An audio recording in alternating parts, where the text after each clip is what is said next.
একদম নতুন পদ্ধতিতে সন্ধ্যাবেলার জন্য দারুণ একটা স্ন্যাক্সের রেসিপি নিয়ে চলে এলাম, যেটা ছোটরা ভীষণ ভীষণ পছন্দ করে। ছোট কি বলছি, আমরা ছোট বড় সকলেই পছন্দ করি। আর বানানো একেবারে সহজ, খুব সহজ ও কম সময়ে সিম্পল একটা রেসিপি, যেটা অসাধারণ যাকে বলে। আসুন দেখে নেওয়া যাক কীভাবে বানালাম। ছোট্ট একটা ভিডিও, আশা করছি সকলের ভীষণ ভীষণ ভালো লাগবে। প্রথমে কিছুটা বোনলেস চিকেন নিয়েছি, আর চিকেনটা ছোট ছোট টুকরো করে কেটে নিয়েছি। এখানে 4 থেকে 5টা কাঁচা লঙ্কা ধুয়ে নিয়েছি। এখানে কাঁচা লঙ্কাই ব্যবহার করব, ঝালটা নিজের পছন্দ অনুযায়ী বাড়ি কমিয়ে নিতে পারেন। একটু আদা কুচিয়ে দিয়ে নিলাম, অল্প একটু পেঁয়াজ কুচিয়ে দিয়েছি। এটা অপশনাল, পেঁয়াজ কুচিটা না দিলেও সমস্যা নেই। এখানে জিরে মরিচ ধনিয়া গুঁড়ো একসঙ্গে ভেজে গুঁড়ো করে গেছিলাম, সেইটা হাফ টেবিল চামচ দিয়ে নিলাম। আর দিয়ে নিচ্ছি স্বাদ অনুযায়ী লবণ। ব্যাস হয়ে গেল। এখন ভালোভাবে একটা পেস্ট তৈরি করে নিলাম। আর এদিকে কিছুটা পরিমাণ গাজর গ্রেট করে রেখেছিলাম। এভাবে বানালে না চিকেনটা ভিতরে সফট হয়, ওই জন্য গাজরটা দেওয়া। গাজরটা গ্রেট করা গাজরটা একসঙ্গে দিয়ে ভালোভাবে মিশিয়ে নিচ্ছি। এখানে গাজরটা কিন্তু গ্রেট করে দিয়েছি, একদম খুব কম সময়ে একদম সিদ্ধ হয়ে যাবে বা সফট হয়ে যাবে। এই তো মেখে নেওয়া হয়ে গেছে। এদিকে আমি কিছুটা পরিমাণ ময়দা নিয়েছি, প্লেন, কোনো রকম ডো তৈরি করতে হবে না, ময়দা নিয়েছি। আর ওই যে চিকেনের পুরটা গোল করে নিয়েছি আগে থেকে, গোল বলের মতো করে নিয়ে, আর ময়দার মধ্যে একবার কোট করে নিয়ে আবার ঠান্ডা জলের মধ্যে কোট করে নিচ্ছি। এভাবে 2 থেকে 3 বার কোট করে নিলে হয়ে যাবে। আশা করছি আপনাদের ভীষণ ভালো লাগবে। আর সিম্পল আর সহজ রেসিপি, প্লিজ এভাবে একবার হলেও ট্রাই করবেন। ছোটদের স্কুল টিফিনে বলুন, আর সন্ধ্যাবেলা স্ন্যাক্স হিসেবে।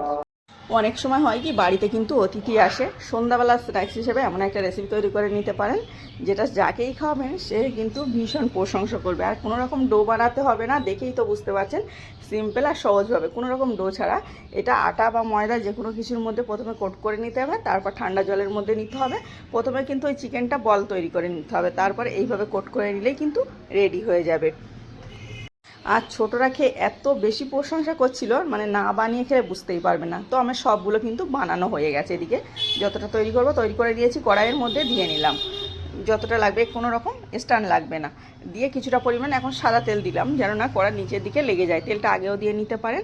তারপরে দিয়ে নিচ্ছি এখানে জল দিয়ে নিচ্ছি হাফ কাপের মতো, খুব বেশি জল দেওয়া যাবে না, তাহলে কিন্তু এটা হয়ে যাবে। ঢাকনা দিয়ে ঢেকে রেখে দিচ্ছি 3 থেকে 4 মিনিটের মতো।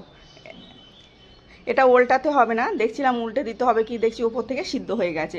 একদম কোটিংটা না হালকা, পাতলা কোটিং, ওই জন্য খুব বেশি সময় লাগে না।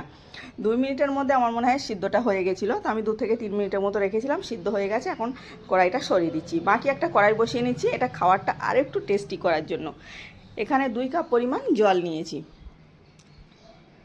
জলের পরিমাণটা অবশ্যই একটু বাড়ি রাখতে হবে। তারপর এখানে গ্রেট করা গাজর 1 বাটি পরিমাণ দিয়ে নিচ্ছি।